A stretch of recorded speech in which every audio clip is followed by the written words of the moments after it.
Olá, seja bem-vindo, seja bem-vinda. Eu sou Mariana Xavier e esse é o programa OAB Nacional. A partir de agora, você é o nosso convidado. Então, fique com a gente, já estamos no ar.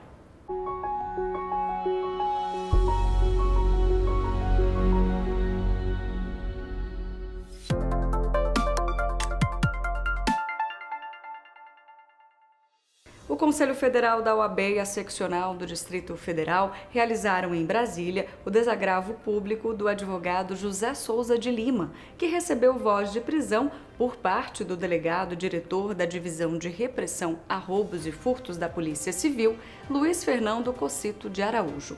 A autoridade policial apresentou o pedido cautelar judicial de prisão preventiva do advogado, alegando que, pelo fato do advogado ter atuado pelo desbloqueio de valores de seu cliente em um banco, seria parte de uma organização criminosa. Ao receber a intimação para responder ao procedimento administrativo na Comissão de Prerrogativas da OAB-DF, o delegado informou que, além de não comparecer, buscaria também a responsabilização civil e criminal da própria seccional. Confira. No caso, as ofensas às suas prerrogativas profissionais consumaram-se a partir do pedido de prisão preventiva solicitado pela autoridade policial, que flagrantemente criminaliza a advocacia, bem como em face da resposta absolutamente ofensiva a esta instituição, quando da intimação para responder ao procedimento administrativo, ameaçando essa instituição de responsabilidade civil e criminal na tentativa de envergonhar o comprometimento dessa casa na salvaguarda das prerrogativas da advocacia. Tempos sombrios o vivenciado na atualidade. Na verdade, ao tentar impedir o exercício da advocacia, impede-se a própria aplicação da justiça. Não se pode olvidar do artigo 133 da nossa Constituição, o qual ratifica a essencialidade da advocacia à justiça. Portanto, quando se ataca a advocacia, se ataca o pilar da justiça e da democracia. O advogado Dr. José Souza de Lima praticou atos privativos do exercício da advocacia, representando os interesses de seu constituinte ao prestar as atividades de consultoria, assessoria e direção jurídicas, previstas no artigo 1º, inciso 2º da Lei 8.906, assim como ao atuar requerendo o desbloqueio de valores junto ao mercado pago, agindo em nome do cliente constituinte, não o fazendo em nome próprio. A OAB-DF, através de seu Tribunal Pleno, no exercício de suas atribuições legais e regulamentares, repudia veementemente a ilegal e lamentável postura do delegado-diretor da DRF-1, porquanto os portadores de voz estatal precisam observar fielmente as disposições constitucionais e legais. Dentre elas, a que obriga as autoridades a tratarem dignamente os advogados. E aqui aponta o livre exercício da advocacia como indispensável à efetiva realização da justiça em todas as suas áreas. Ademais, a OAB-DF prosseguirá repudiando atitudes dessa natureza e assim torna público o desagravo ao ilustre advogado Dr. José Souza de Lima, através do qual pretende restaurar a dignidade do advogado, para que prossiga firme e altivo no exercício de sua profissão em todos os âmbitos, mesmo os mais hostis, como por vezes são as delegacias de polícia. Vivemos tempos sombrios, mas impresso também a conhecida e célebre frase de Sobral Pinto, de que a advocacia não é profissão de covardes. E aqui temos homens e mulheres destinados pela vida para transformar positivamente a vida de pessoas e a vida da nossa nação. Advogados e advogadas, diariamente, que doam a sua vida para fazer a diferença em toda uma sociedade. É lamentável que dias de hoje, em plena democracia, ainda tenhamos que enfrentar, e enfrentamos com altivez, atitudes reprováveis, como essa que tenta, mais uma vez, criminalizar a advocacia. Jamais admitiremos e agiremos com todo rigor e toda a energia para sempre revigorar a esperança de cada advogado e advogada em dias melhores para o desempenho pleno de nossa profissão. O advogado José Souza de Lima destacou que o ato de desagravo é uma demonstração de que a Ordem dos Advogados do Brasil não se intimida a nenhum desrespeito às prerrogativas profissionais da advocacia. Bem, particularmente eu fico extremamente feliz e extremamente grato em estar recebendo todo esse apoio da nossa classe, por estar recebendo esse apoio institucional da nossa Ordem dos Advogados do Distrito Federal por meio do nosso presidente Délio, por meio da nossa diretoria, por meio do nosso conselho e por meio dos nossos colegas advogados. Infelizmente, esse é um ataque que foi direcionado a mim especificamente, mas isso extrapola os limites subjetivos. E é um ataque, na verdade, direcionado a toda a advocacia, é um ataque direcionado a todo o Estado Democrático de Direito, e esse ato é a representação de que nós não vamos tolerar isso. Prerrogativa significa trabalho, prerrogativa significa dignidade, prerrogativa significa valorização da advocacia. Infelizmente, ainda nesse país tem mais de 30 anos de Constituição Democrática, nós temos autoridades que insistem em transitar pelo abuso de poder, por desrespeitar aquele que defende o Estado Democrático de Direito. O conselheiro decano da OAB Nacional e também presidente do Fundo de Integração e Desenvolvimento Assistencial dos Advogados, Felipe Sarmento, participou da solenidade de posse no Tribunal Superior do Trabalho do desembargador Sérgio Pinto Martins, do TRT da 2ª Região, bem como ratificadas as posses de outros ministros que já haviam sido empossados de forma administrativa durante a pandemia. Acompanhe. Hoje, o TST, o Tribunal da Justiça Social, está em festa. Em tempos de retomada do crescimento econômico e da vida social de todos nós, também mais a Alta Corte do Judiciário Trabalhista se abre para o novo e para o futuro em verdadeiro processo de renovação. Assume a importância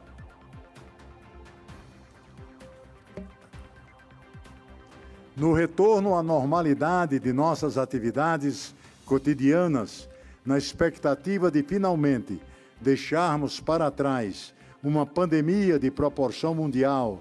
O Brasil e a Justiça do Trabalho estão mais do que nunca aliados em prol do bem comum. Sob essa perspectiva, o órgão de cúpula da Justiça do Trabalho revitaliza suas forças com a chegada de 4 novos ministros de diferentes regiões.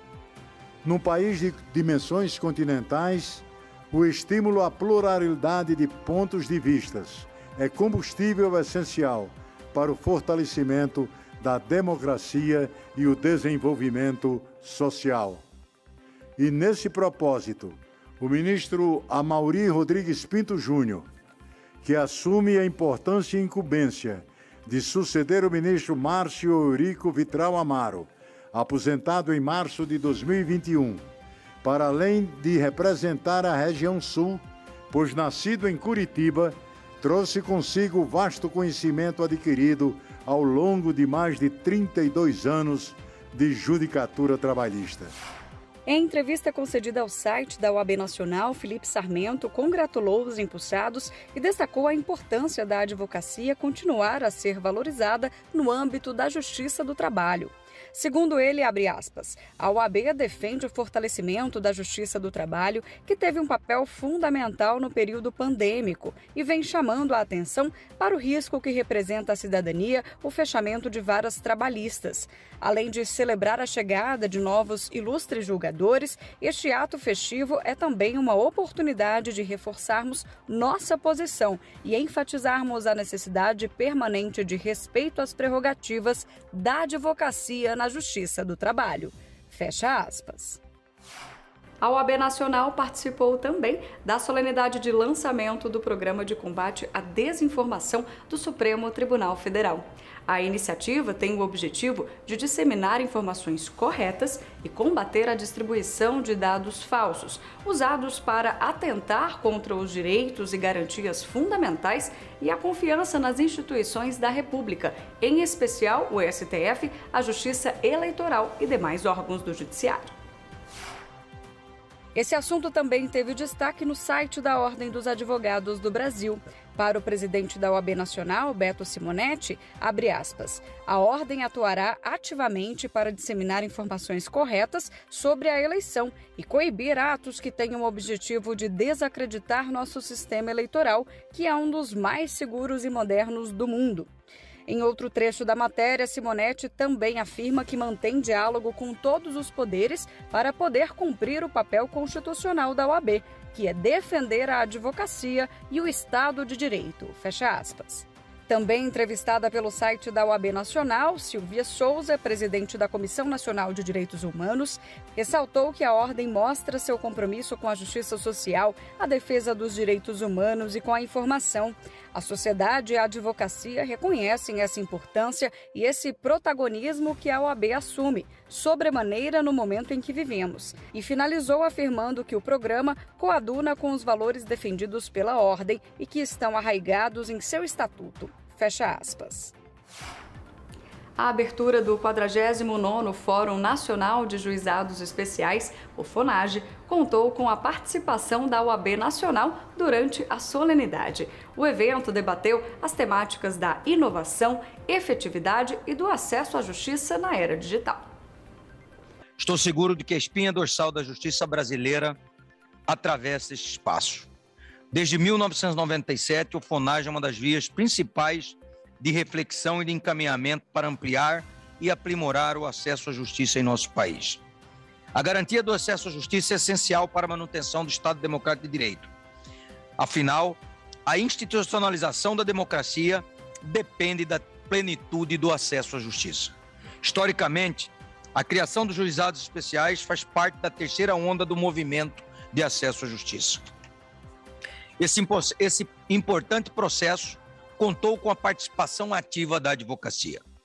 O enfoque do acesso à justiça trouxe modificações no direito substantivo, com o objetivo de evitar litígios ou de facilitar sua solução e a utilização dos mecanismos mais simplificados, mais céleres. Os nossos juizados especiais são emblemas históricos da eliminação dos obstáculos do acesso à justiça. Eles fazem parte da luta para tornar a justiça mais rápida, mais barata e menos formal. Nesse movimento de expansão dos direitos na era digital, a própria noção de dignidade da pessoa humana tem sido recriada a partir dos novos estratos das regras jurídicas. As novas tecnologias são partes importantes na ampliação do acesso à justiça. Não podemos rebobinar a história e pedir para voltarmos a nos relacionarmos como fazíamos há 20 anos atrás. No entanto, devemos refletir seriamente sobre os riscos e as potências que esse novo momento nos traz. Segundo o IBGE, por exemplo, 40 milhões de brasileiros não têm acesso à internet. Em outras oportunidades, externei que o processo judicial eletrônico, inovação que conta com total apoio da Ordem dos Advogados do Brasil, essa nova forma de acesso à justiça não pode ser excludente, mas inclusiva desse mesmo acesso à justiça.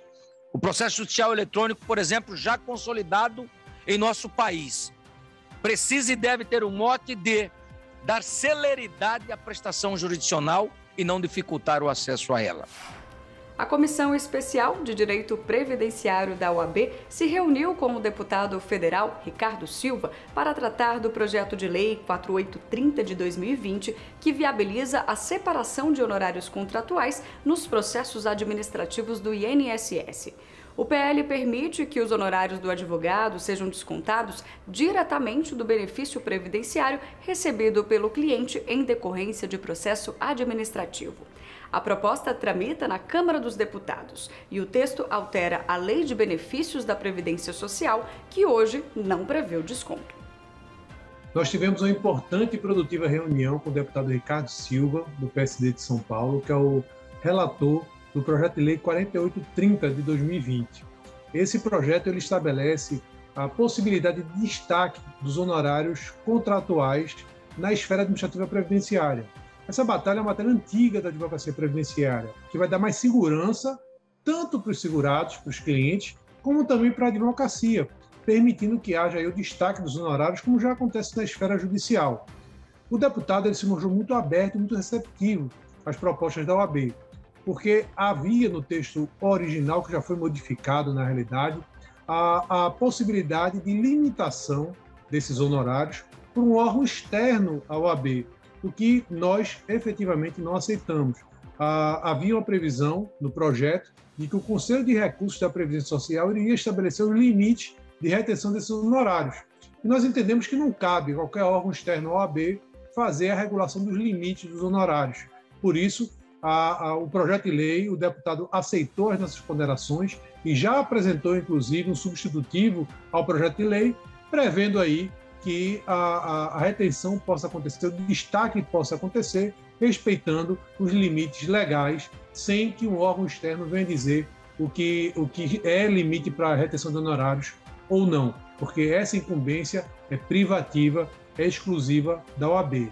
Temos aí a esperança, a expectativa de que brevemente esse projeto venha a ser votado, inicialmente na Comissão de Constituição e Justiça, e sendo aprovado, que seja encaminhado posteriormente para o Senado Federal, onde esperamos uma ratificação, que essa lei seja sancionada, que sem dúvida será um grande avanço para a advocacia previdenciária, será um grande avanço para os segurados, será um grande avanço para a segurança jurídica no nosso país. Agora nós vamos para um rápido intervalo. Em breve voltamos com mais OAB Nacional. Não saia daí.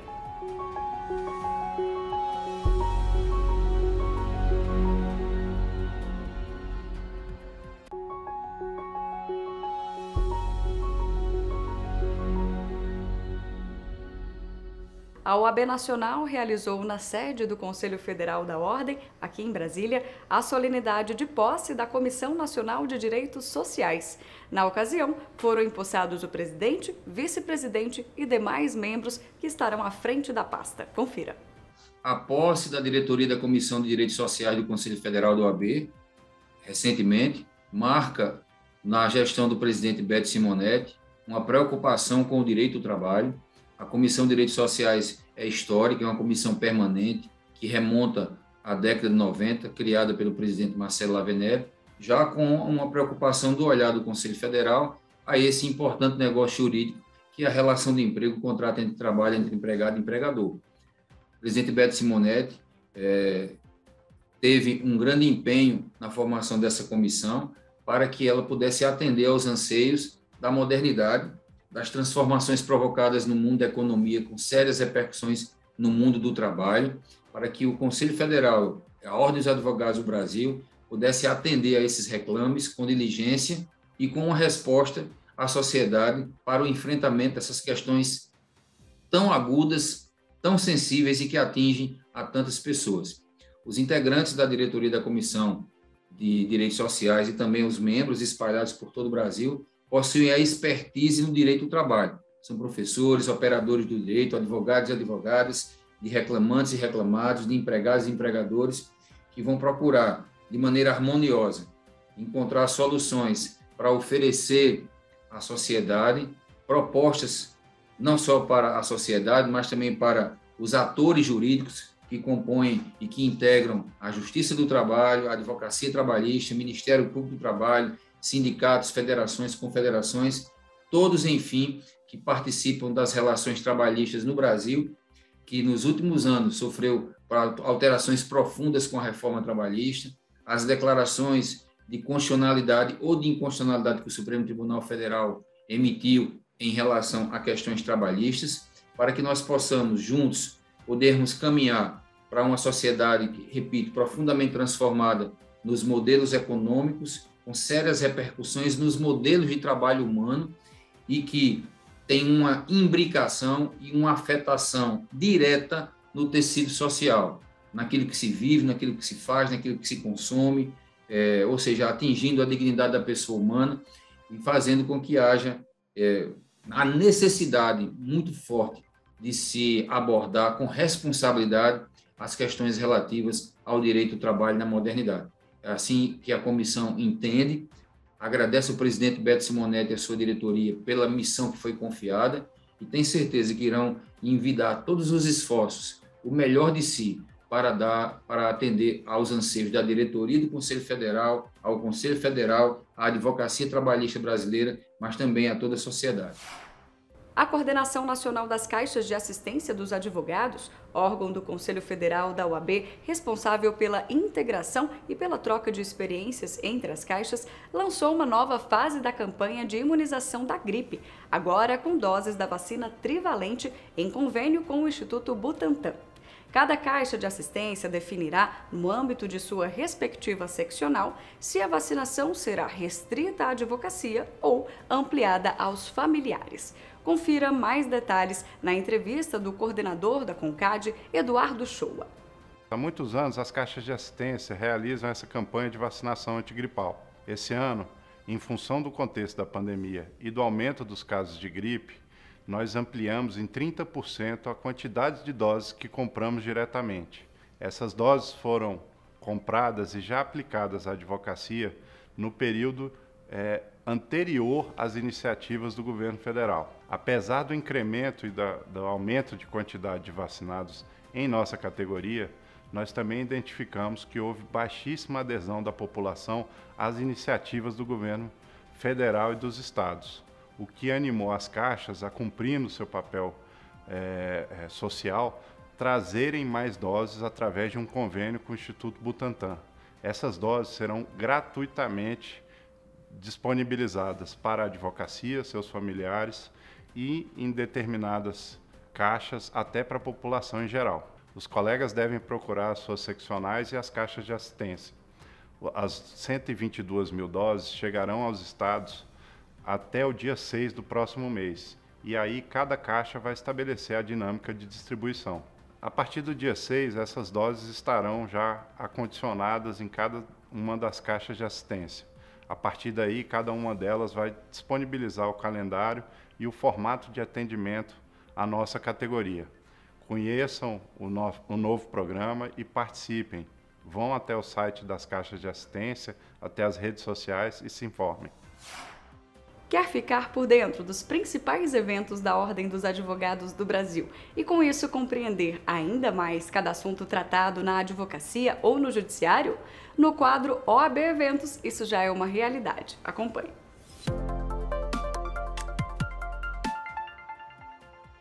A Escola Superior de Advocacia Nacional realizou mais uma aula aberta da pós-graduação em Advocacia Civil, com transmissão ao vivo no canal da ESA no YouTube. O palestrante desta vez foi o advogado e doutor em Direito pela PUC São Paulo, Flávio Chen Jorge, que tratou das novas configurações da apelação e do agravo de instrumento. Acompanhe. Indo direto ao tema, vamos falar, como dito, das novas configurações do agravo de instrumento e também da apelação. É importante, antes de nós abordarmos esse tema, nós lembrarmos, primeiro, do contexto do Código de 2015, quais são as suas premissas necessárias. Depois nós vamos falar como era a apelação e como era no agravo de instrumento no Código de 73. E depois, aí sim, nós vamos fazer uma evolução, uma linha do tempo. Esta linha do tempo, para estudar esse assunto, ela é imprescindível. E aí sim nós vamos falar da apelação e do agravo no novo Código. Sobre a questão das premissas, o ministro Luiz Fux, processualista de SCOL, como nós sabemos, foi o presidente da comissão de juristas que elaborou o anteprojeto do novo CPC. Ele falou claramente que existia, naquele anteprojeto, 3 premissas fundamentais: simplificação procedimental, um tratamento dessas ações em massa e repetitivas, a diminuição do número de recursos. Então, naquilo que nos toca nessa exposição, o relevante é a diminuição do número de recursos. E nesse patamar, essa ressalva é relevante para a abordagem de hoje. Por quê? Porque o anteprojeto e, posteriormente, o próprio Código de Processo Civil ensejou a extinção de uma espécie, de uma forma de interposição do agravo de instrumento, que era o agravo retido, e também acabou com os nossos chamados embargos infringentes. Né? E aí, nesse ponto, né, ensejou-se uma restrição do cabimento do agravo de instrumento com a concentração da impugnação de determinadas interlocutórias em sede de apelação. Aquilo que se fazia com agravo retido, a impugnação da interlocutória no agravo retido, hoje vai ser feito em sede de impugnação na apelação. E em relação aos embargos infringentes, como nós sabemos, eles foram extintos e deram surgimento a uma nova modalidade, que não é um recurso propriamente dito, é uma ampliação, né, uma técnica de julgamento ampliado, que está no 942 do Código de Processo Civil. Pois bem, antes de nós falarmos Código de 73, eu sempre faço uma ressalva interessante, que era contextualizar como que se concebeu a apelação e o agravo de instrumento no Código de 73. O Conselho Federal da Ordem dos Advogados do Brasil promoveu também o evento intitulado Justiça Climática em Debate, para discutir de que forma a OAB Nacional e toda a comunidade jurídica podem, devem e precisam pensar em termos de mudanças climáticas. Realizada de forma híbrida, a transmissão pelo canal do YouTube da OAB Nacional contou com mais de 1.000 pessoas na audiência. É com muita honra que eu participo da mesa de abertura deste evento, que antes de iniciar é referência nacional para a discussão. Refletir sobre o tema Justiça Climática em Debate é central para a vida em nosso planeta. Não apenas a vida humana, mas de todos os seres. Pensar a justiça ambiental e climática é pensar no presente e preservar o futuro. É planejar o porvir. Por isso, o futuro é uma das palavras que guiam todo o sistema de proteção ambiental. Se hoje tomamos medidas para resguardar a nossa natureza, é porque almejamos um futuro que conserve a beleza e os recursos naturais dos quais ainda podemos desfrutar e que desejamos que nossos filhos desfrutem. Por outro lado, o advogado e pesquisador de Direito da Universidade de Brasília, Diego Pereira, nos faz um alerta extremamente importante, Paulo Maia. E diz ele, a preocupação com a questão ambiental deve ser deslocada para o tempo presente e não somente para o cuidado com o futuro. O estudioso descreve uma cena emblemática sobre o tema, e aqui trago as aspas. A questão ambiental deixou de ser uma ciência de previsão de futuros e passou a ser um roteiro de sobrevivência dos ambientes da Terra, dos habitantes da Terra. Muitas vezes sem opção àqueles mais vulneráveis, como Lucimar, soterrada com 7 filhos em uma casa de único cômodo, feita de pau a pique, na encosta do morro que lhe servia de quintal em Paraty. Aqui, vale a lógica de que quem menos impacta, mais sofre com as consequências das mudanças climáticas. O caso de Lucimar ilustra a perspectiva da justiça climática, pois ilustra bem que os desastres ambientais, embora afetem a todos e a todas, há um grupo populacional com endereço, raça e região que sofre ainda mais com esse contexto. Por isso, estou seguro de que é no tempo presente que devemos buscar soluções para este tema, justamente para que possamos garantir no amanhã um futuro melhor, mais saudável e próspero.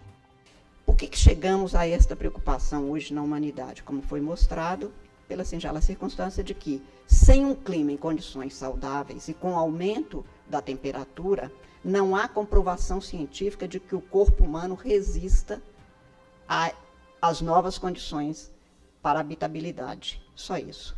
A saúde está comprometida. E não por acaso, quando nós julgamos aqui, quando no plano internacional se põe o direito à saúde junto com o direito ao meio ambiente ecologicamente equilibrado, é porque, neste caso, estamos falando de uma e mesma coisa.